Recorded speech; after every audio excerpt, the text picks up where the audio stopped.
விசேட செய்தி ஒன்றோடு உங்களை இணைத்துக் கொள்கிறோம். குச்சவெளி பிரதேச சபையினுடைய தவிசாளர் கைது செய்யப்பட்டமை தொடர்பான விரிவான தகவல்கள் கிடைக்கப்பட்டிருக்கின்றன. அவற்றை வழங்குவதற்காக இணைந்து கொள்கிறோம்.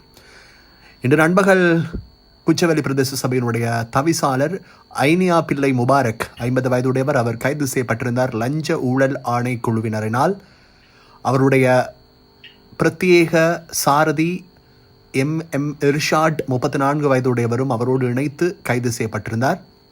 குறிப்பாக 5 லட்சம் ரூபாய் லஞ்சம் பெற்றுக்கொண்டார் அல்லது பெற்றுக்கொள்வதற்கு முயற்சித்தார் அல்லது அதனை ஏற்றுக்கொண்டார் என்ற குற்றச்சாட்டின் பெயரில் நேரடியாக சென்று லஞ்ச ஊழல் ஆணைக்குழுவினர் சம்பவ ஸ்தலத்திலேயே அவரை கைது செய்திருந்தார்கள். இந்த கைது இடம்பெறுவதற்கு பிரதான காரணம் முல்லைத்தீவு மாவட்டத்தினுடைய வாக்காளர் பட்டியலில் இடம்பெறக்கூடிய ஒரு பெண்மணி ஒரு முறைப்பாட்டை செய்திருந்ததனை அடுத்து அதனை தொடர்ந்து இந்த கைது இக்பால் நகர் பகுதியில் இடம்பெற்றிருப்பதாக லஞ்ச ஊழல் ஆணைக்குழு தெரிவித்திருக்கிறது. லஞ்ச ஊழல் ஆணைக்குழு தெரிவித்திருக்கக்கூடிய கருத்துக்களின் பிரகாரம் குச்சவெளி பிரதேச சபையினுடைய தவிசாளர் ஏற்கனவே ஒரு காணி நிலப்பகுதியை குறித்த பெண்ணுக்கு வழங்குவதற்காக 1,60,000 லஞ்சமாக பெற்றிருந்தார் என்றும் மிகுதி தொகையை அதாவது மிகுதி பகுதியை விடுவிப்பதற்கு தலா 5 லட்சம் ரூபாயை மேலதிகமாக அவர் கேட்டிருந்தார் என்றும் தெரிவிக்கப்படுகிறது.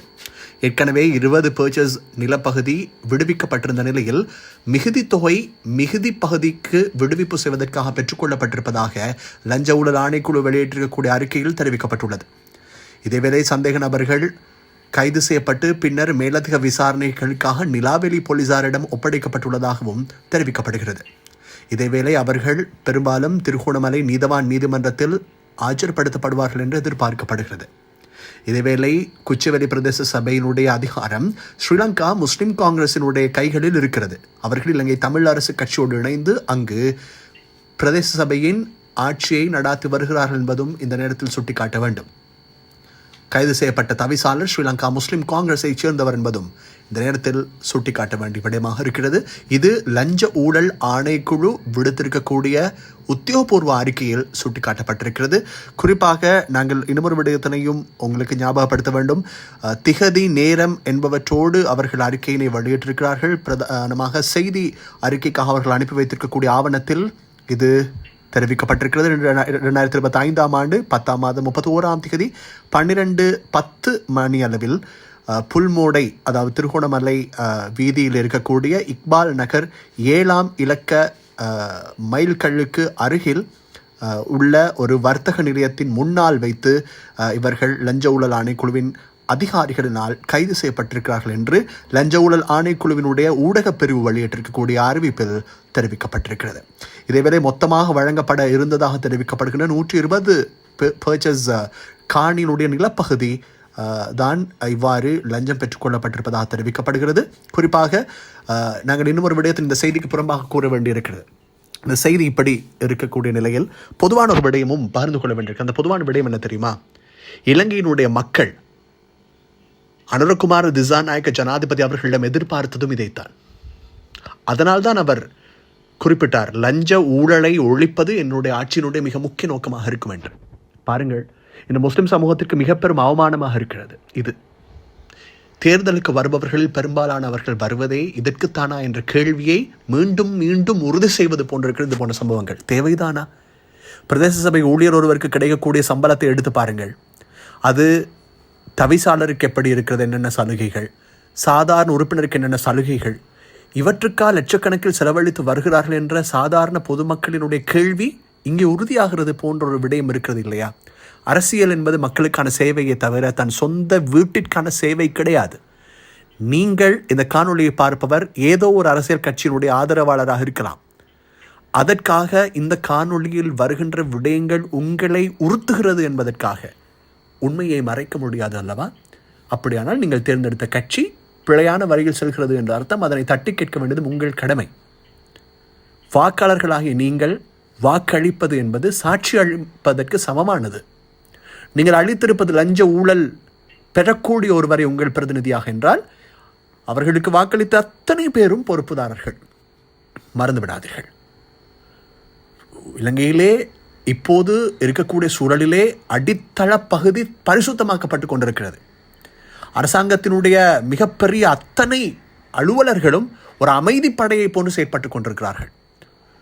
கட்சி பேதங்களுக்கு அப்பால் அனுரகுமார் திசாநாயக் அவர்களை பாராட்டுவதற்கு மிக முக்கியமான காரணமே இந்த லஞ்சம், ஊழல், போதை இது போன்ற விடயங்களை முதலில் ஒழித்துவிட்டுத்தான் அரச பொறிமுறையை இலகுவாக மக்கள் மன்றத்தில் இருந்து கொண்டு செல்லலாம்.